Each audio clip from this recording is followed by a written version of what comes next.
శ్రీ లక్ష్మీనారాయణాయ నమః. మా శ్రీ లక్ష్మీ శ్రీనివాస భక్తి ఆలయం ఛానల్ చూస్తున్న ప్రేక్షకులందరికీ హృదయపూర్వక నమస్కారాలు.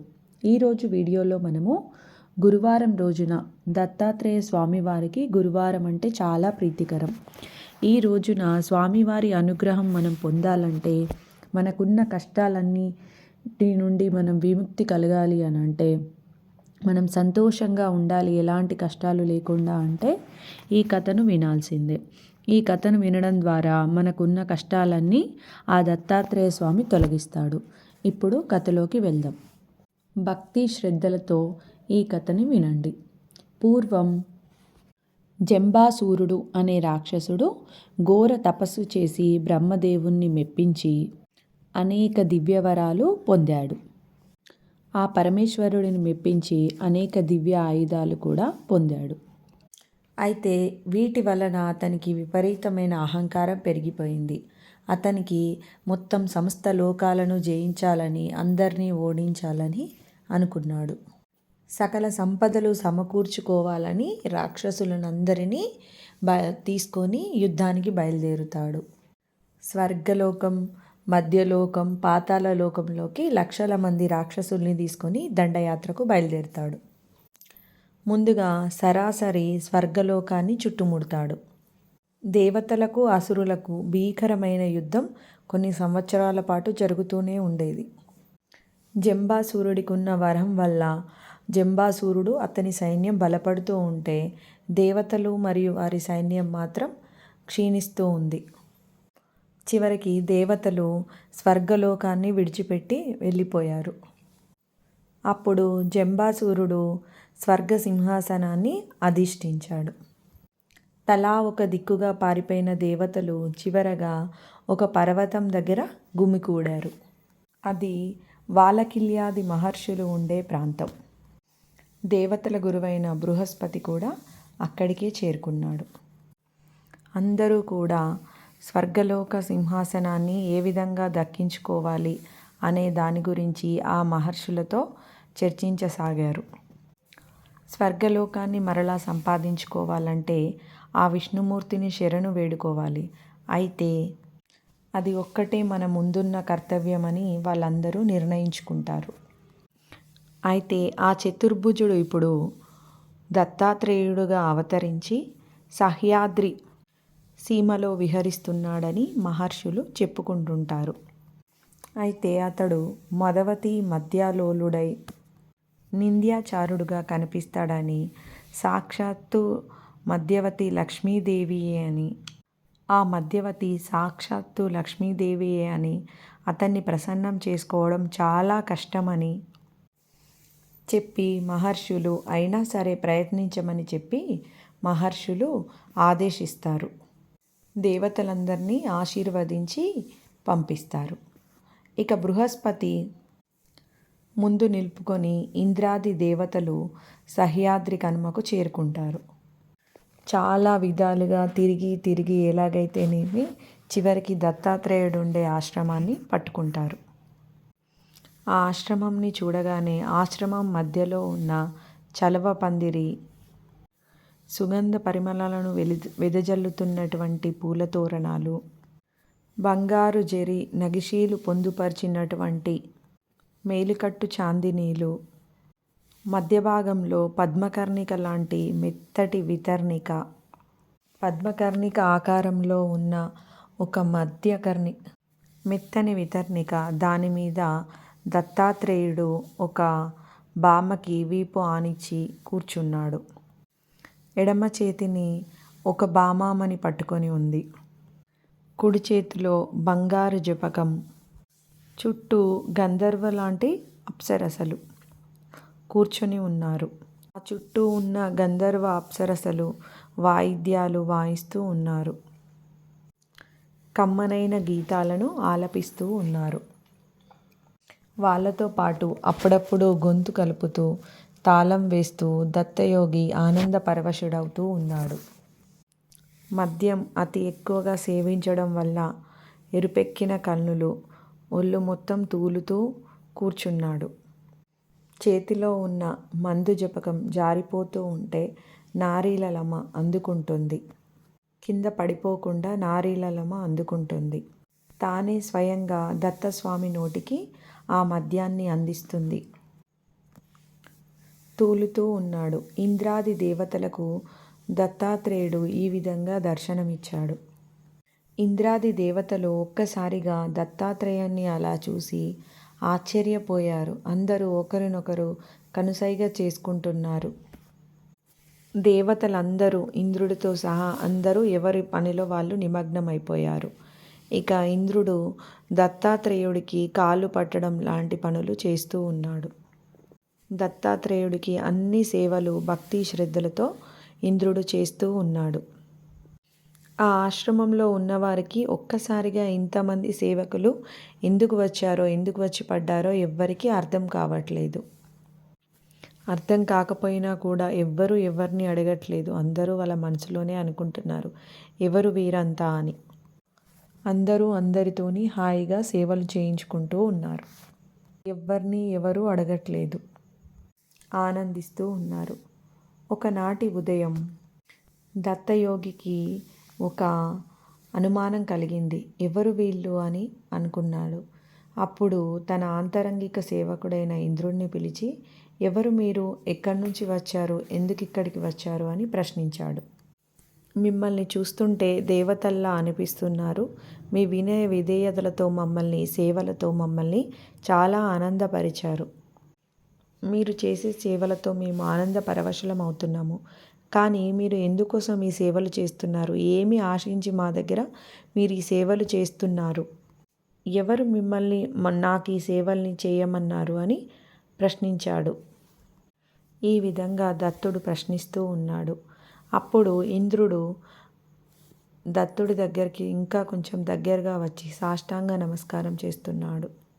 లేచి నిలబడి కాస్తంత వంగి చేతులు తను మాట్లాడడం వల్ల నోటి తుంపరలేమైనా దత్తాత్రేయుడి మీద పడతాయేమో అని మూతికి చేతు వేళ్ళని అడ్డంగా పెట్టుకొని ఈ విధంగా చెప్పసాగాడు.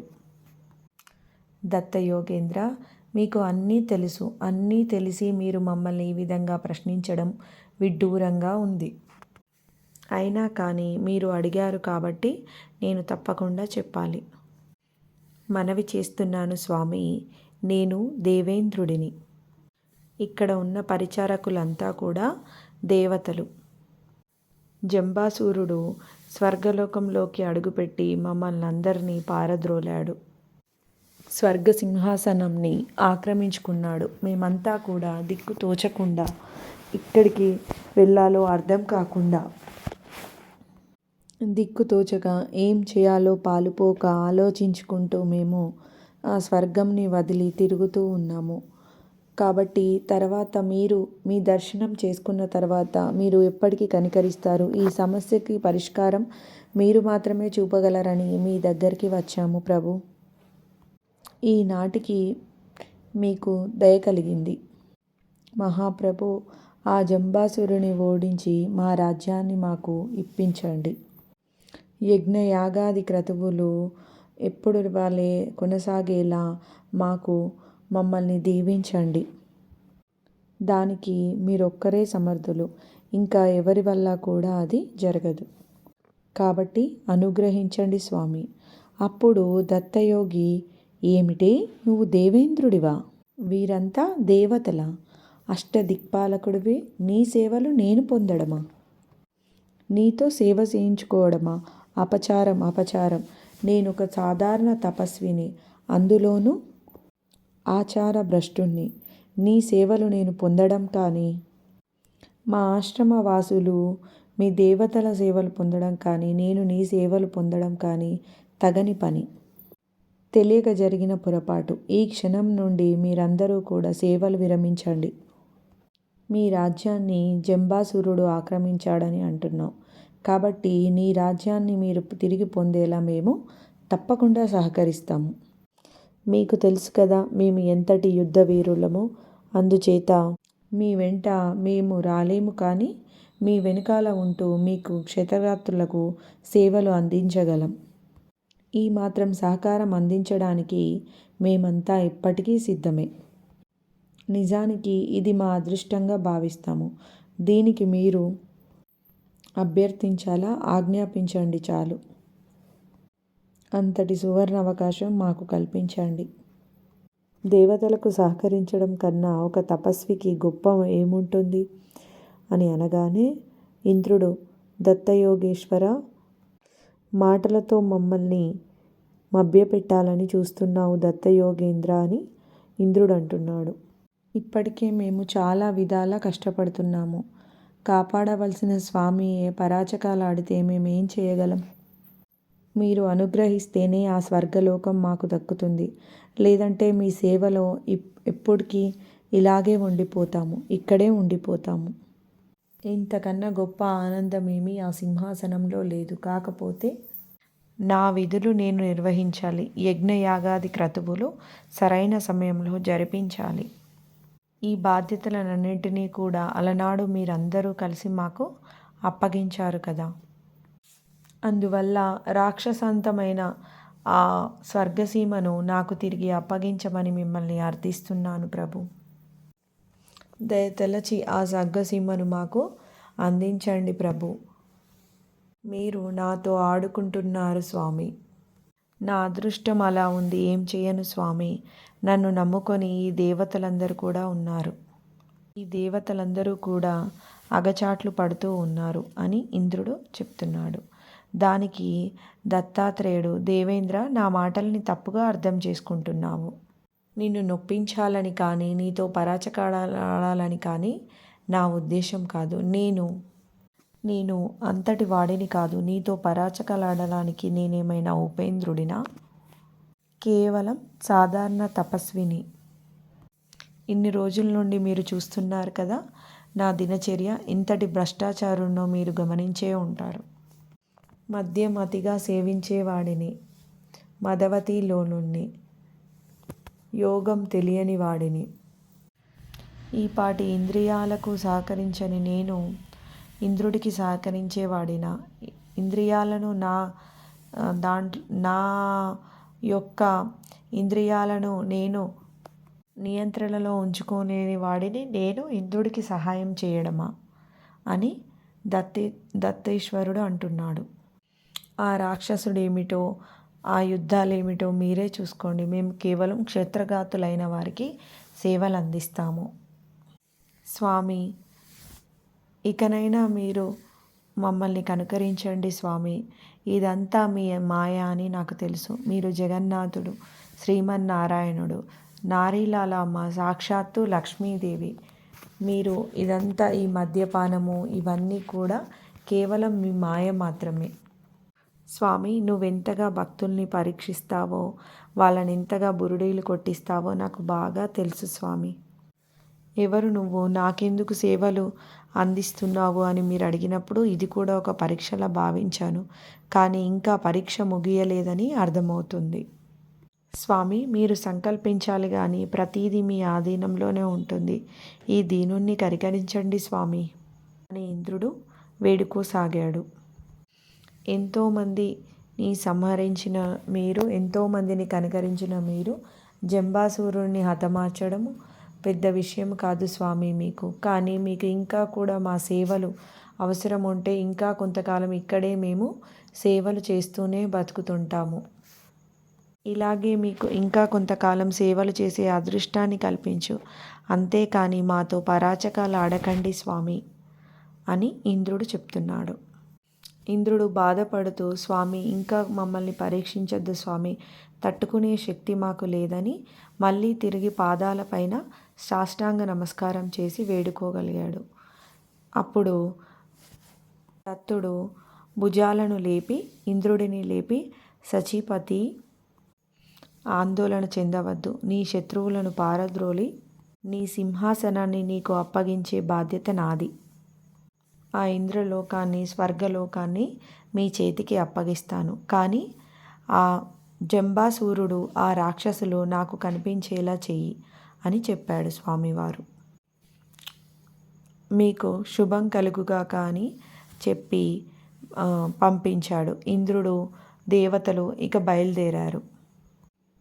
జగన్నాటక సూత్రధారి ఈ విష్ణు భగవానుడు ఆ రాక్షసులను సంహరించడానికి ఏదో ఒక ఉపాయం పన్నుతూనే ఉంటాడు. మమ్మల్ని అందరినీ కాపాడుతాడనే నమ్మకంతో ఆ ఇంద్రాది దేవతలు అక్కడి నుంచి వెళ్ళిపోయారు. ఈసారి ఏం చేయదలిచాడో అని అనుకుంటూనే స్వర్గలోకం దగ్గర దాకా వెళ్ళారు దేవతలు. ఇక స్వర్గలోకం చేరుకోగానే అక్కడ దేవకన్యలను, అప్సరసలను రాక్షసులు విపరీతంగా వేధించడం చూశారు. దేవతలందరూ ఒక్కసారిగా చుట్టుముట్టి హై హై హే హే అని వాళ్ళ మీద విరుచుకుపడ్డారు. ఆ రాక్షసులతో గొడవ పడుతూ వాళ్ళు వీళ్ళను తరుముతూ వచ్చారు రాక్షసులు. వీళ్ళు పారిపోయినట్టు చేయడము, వాళ్ళు వీళ్ళని వెంట తరమడము, చివరికి వాళ్ళు వీళ్ళని వెంబడించేలా చేసుకొని ఎలాగైతేనేమి చివరికి దత్తాశ్రమం వరకు వారిని తీసుకొని వచ్చారు. ఆ ఆశ్రమంలో స్వామివారు యథావిధిగా కూర్చొని నవ్వుతూ ఉన్నారు. స్వామి పక్కన ఉన్న సౌందర్య రాశిని చూసి ఆ రాక్షసులందరూ ఆమె వైపే చూస్తున్నారు. ఆమె అందాన్ని చూసి, చిరునవ్వును చూసి వాళ్ళంతా ముగ్ధులైపోయారు. ఆమె కోసం తమలో తామే కలహించుకోకుండా తమ నాయకుడి కోసం ఆమెను అపహరించుకుపోవాలని వాళ్ళు ఆలోచించుకుంటున్నారు. అందరూ కలిసి నిర్ణయించుకున్నారు. ఇక వాళ్ళు అనుకోవడమే ఆలస్యం. వాళ్ళ మాయతో బంగారు పల్లకిని తీసుకొచ్చి ఆమె చుట్టూ తిరుగుతూ గంతులేస్తూ వికట అట్టహాసం చేస్తూ ఆమెను ఆ బంగారు పల్లకిలో కూర్చోమని ఆదేశిస్తున్నారు. ఆమె ఆశ్చర్యానికి గురవుతూ ఒకసారి దత్తాత్రేయుడి వైపు చూసింది. ఆయన చిరునవ్వు నవ్వుతూ వెళ్ళమని చెప్పాడు. ఆయన సరే అని చెప్పగానే ఆమె భయాన్ని నటిస్తూ వయ్యారంగా నడుచుకుంటూ వెళ్ళి ఆ పల్లకిలో కూర్చుంది. ఆ పల్లకిలో ఆమె కూర్చోగానే వాళ్ళందరూ ఆనందించారు. ఆ బంగారు పల్లకిని తమ భుజాలపైన కాకుండా నెత్తిపైన ఎత్తుకొని తీసుకెళ్దాము, ఆమెను చూడగానే మన నాయకుడు ఆనందపడతాడు అని వాళ్ళు తలపైన పెట్టుకొని తీసుకువెళ్తున్నారు. పెద్ద పెద్దగా అరుస్తూ వాళ్ళు కొంచెం దూరం వెళ్ళగానే దేవతలందరూ దత్తుడి దగ్గరికి చేరుకున్నారు. పల్లకిని మోసుకు వెళ్తున్న రాక్షసులను చూసి దత్తుడు అయిపోయింది, ఈ రోజుతో వీళ్ళ పని, ఈ రాక్షసుల పని అంతమైపోయింది అని అంటున్నాడు. దేవతలకు మాత్రం ఏమీ అర్థం కావట్లేదు. వాళ్ళు స్వామి వైపు ప్రశ్నార్థకంగా చూస్తూనే ఉండిపోయారు. అప్పుడు స్వామి వాళ్ళ వైపు చూసి, దేవతలారా, మీ కష్టాలన్నీ ఇక తొలగిపోయినట్టే. లక్ష్మీదేవి వాళ్ళ నెత్తి మీద ఎక్కింది అంటే వాళ్లకు నాశనం తథ్యం, వాళ్ళు నాశనమైపోతారు అని చెప్పారు. శరీరంలోని 7 స్థానాలను వదిలేసి ఎవరైతే లక్ష్మిని నెత్తిపైన ఎక్కించుకుంటారో వాళ్ళు సర్వదరిద్రులవుతారు అని స్వామి చెప్పారు.